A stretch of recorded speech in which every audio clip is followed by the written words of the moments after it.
పాల వల్ల కలిగే ఆరోగ్య ప్రయోజనాల గురించి ప్రత్యేకంగా చెప్పాల్సినక్కర్లేదు.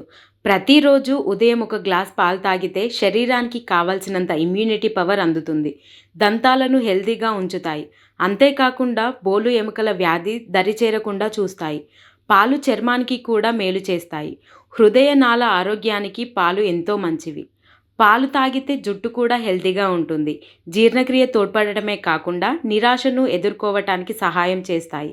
అయితే ఇన్ని ప్రయోజనాలున్న పాలు వేడి చేసుకొని తాగితే ఏం కాదు. కానీ పచ్చి పాలని తాగకూడదంటున్నారు వైద్య నిపుణులు.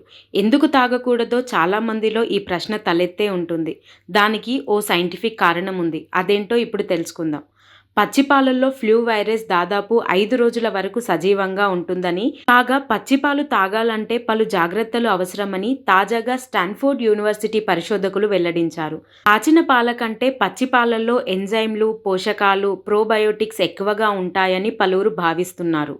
కానీ అలా తాగితే ఆరోగ్యం నశిస్తుందని నిపుణులు హెచ్చరిస్తున్నారు. అంతేకాకుండా పచ్చిపాలు తాగితే ఏకంగా 200కు పైగా వ్యాధులు దరిచేరే ప్రమాదం పొంచి ఉందని వెల్లడించారు. సాల్మొనెల్లా, కొలై, బ్యాక్టీరియల్ ఇన్ఫెక్షన్ వంటివి వస్తాయని తెలిపారు. పచ్చిపాలు తాగాలనుకునే వారు గ్యాస్ సిమ్ములో ఉంచి 161 డిగ్రీల వరకు వేడి చేయండి. తర్వాత 15 సెకండ్ల పాటు అదే ఉష్ణోగ్రతలో ఉంచి పక్కకు తీసుకోవాలి. దీంతో క్రిములు నశిస్తాయి. పోషకాలు కూడా పోకుండా ఉంటాయని నిపుణులు సూచిస్తున్నారు.